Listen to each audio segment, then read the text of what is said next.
April, I think somewhere you said agency in your paper, I think like maybe once. Can you give me a working definition? April or April? April. A working, like, layman's terms definition of agency? Just really control, like, over yourself was what I took. So by full, near the end of the paper, you said he had full agency a couple of times. You mean Yes. that he had finally, is that along the same lines as self-actualization? Yeah, I think you could. I mean, I guess is what I'm kind of trying to get at is like gaining that power and like that control over himself, like brought him into like, I guess self-actualization when he realizes that, when he takes up like the craft of architecture, I guess. So I guess I'm kind of like equating the two of them. Okay. Yeah. I think that your correlation between power and agency was very smart.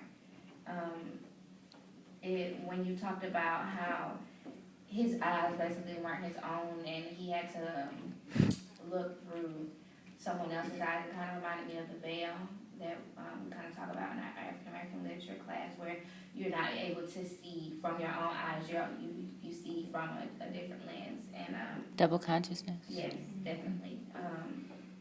I think so. My question is that, are you saying that the more that he's able to see through his own eyes, the more power and agency he gains Yes. as he matures, like through the story? Okay, that's what your like conclusion was. Okay, so I'm gonna get it. Isaac, do you have any questions?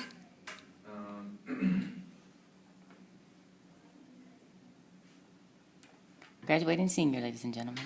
I'm trying to think of one. You don't have to ask one. Yeah, you don't, I mean, You don't have to. Can you read your first sentence for me again?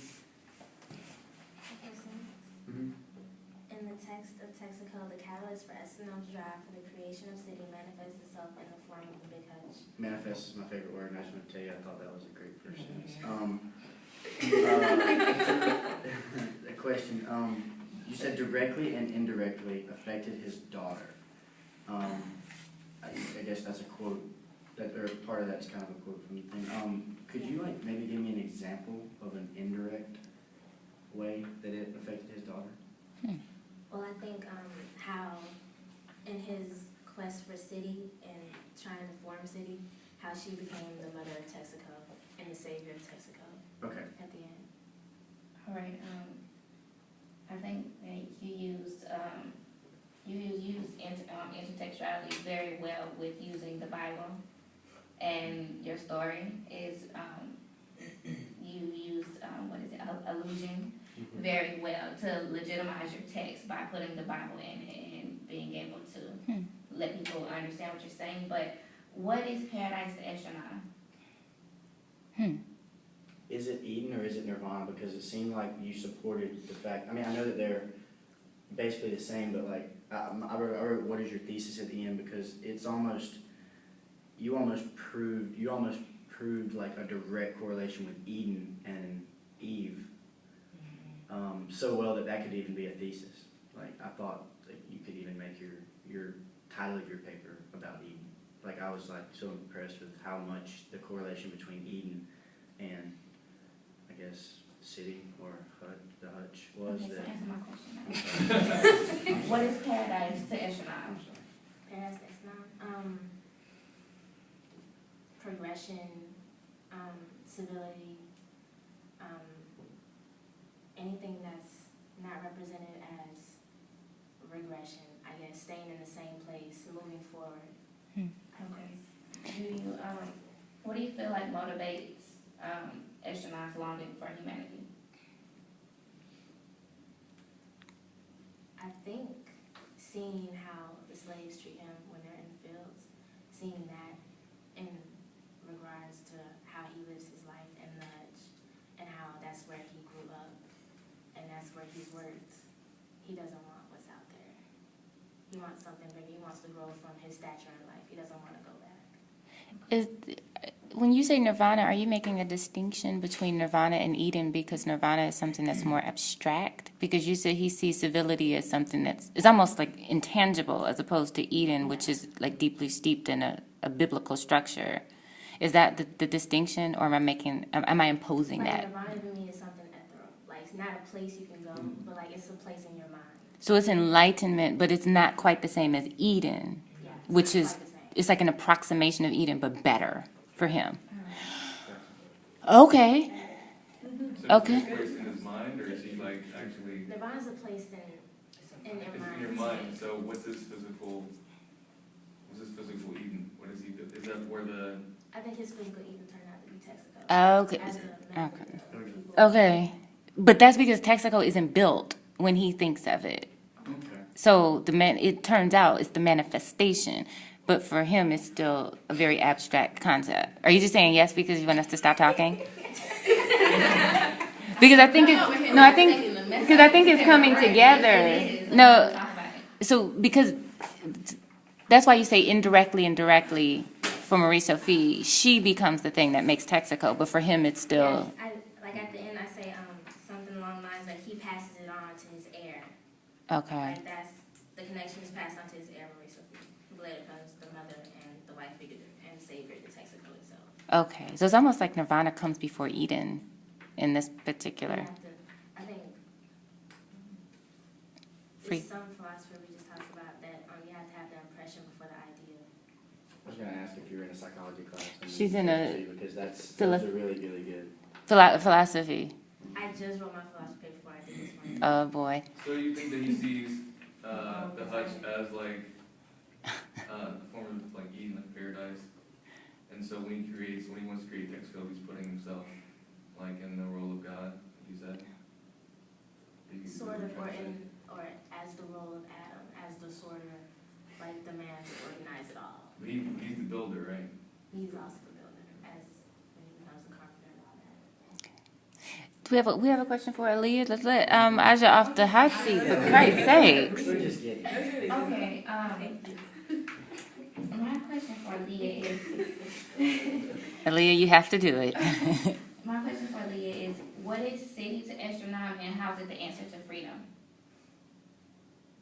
Yeah.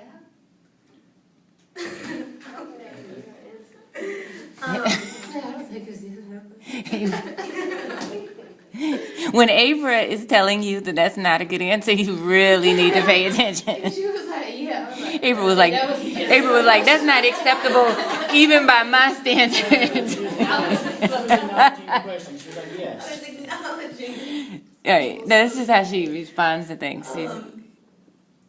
So why do I think that city is the answer to freedom for astronaut? It's a good question. Well, in city, I think that astronaut believes that like in city, you kind of have control over your own destiny.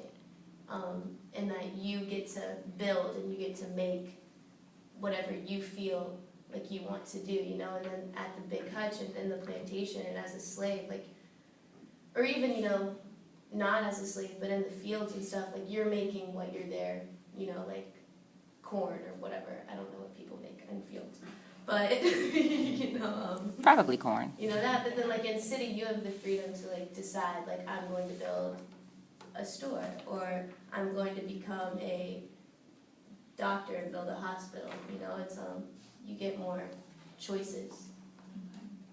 So choice, city is like choice in this thing, like, well, I think it kind of goes back to April's paper. City is like agency, in a way. The city is giving him an opportunity to have that type of freedom to be able to build and create his own life. Is that what you were trying to say? Right? Yes. Okay. It seems like an obvious question to us because we've spent so much time with the book, but that's why I said it's a good question, because city and freedom don't necessarily go together inherently. It makes sense that one would ask, you know, why. Do we have any more questions? Do you think I that, knew Isaac was gonna. Okay. Astronome experiences hopelessness. You said he doesn't experience the same type as slaves do, but do you think there's any of that he experiences in a different way? I think throughout the text, he definitely encounters a lot of, you know, trials, especially in his love life. He doesn't do too hot there. But I don't think that he feels the utter sense of desperation that the other freed slaves or slaves feel. So, would you guys say that his, since, like, why does he want to get out? Like, why does he want to leave or build if he's not more or less content where he is in the hutch? I think there's a difference in feeling stifled and feeling desperate. You know, and he may not feel desperate, but that doesn't mean that he doesn't feel stifled in the big hutch. So he wants. Plus also, he was freed from slavery, so is he really allowed to stay in the big hutch? Well, he does stay. See, he does stick around because he wants to. But why do you think that, like, that he would want to do that instead of striking out on his own? Why would he purposefully, like, not leave the area? Like you said, he had Stockholm syndrome, which I kind of think that's a good. That was Aliya. Yeah, that was a good point. But why would you think that? I mean, like, it's a general question. Like, everyone has the same topic. Like, I'm curious to see, like, why. No, I think if can I try to, I think what you're suggesting is, like, why does he leave and why does he stay? Right. Like, why does he, because he does leave, but he seems, I think you're talking about the fact that he kind of likes it there when he's Like, there. I feel like he doesn't know the difference between, like, real freedom and freedom he has in the hutch. So I think your question is, how does he know the difference between real freedom and freedom of the hutch? I really don't know what his question is. I'm like trying to grasp what you're saying. I'm trying to. I'll work on it. One last little small one. Well, okay, Barry, you take the last one. Small one for Aliya. When you don't know the answer, you're supposed to say, "That's a good question. I'll think about that. I need to."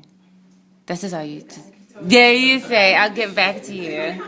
Okay. The last thing, like you said, city a lot, but there was no a or the ever in front of it. But do you mean a city, the city, or like city as a symbol? City as a symbol, like the idea. The idea of a city. It doesn't have to be a specific or anything like that. Okay. It's called City in the novel. I knew I was missing something, like I wasn't familiar with it. I just didn't know. Why everybody was saying City? Just like city, I was like, usually an article comes before that. It's City with a capital I knew C. that you all weren't making the mistake. I just wanted to know, like, for my own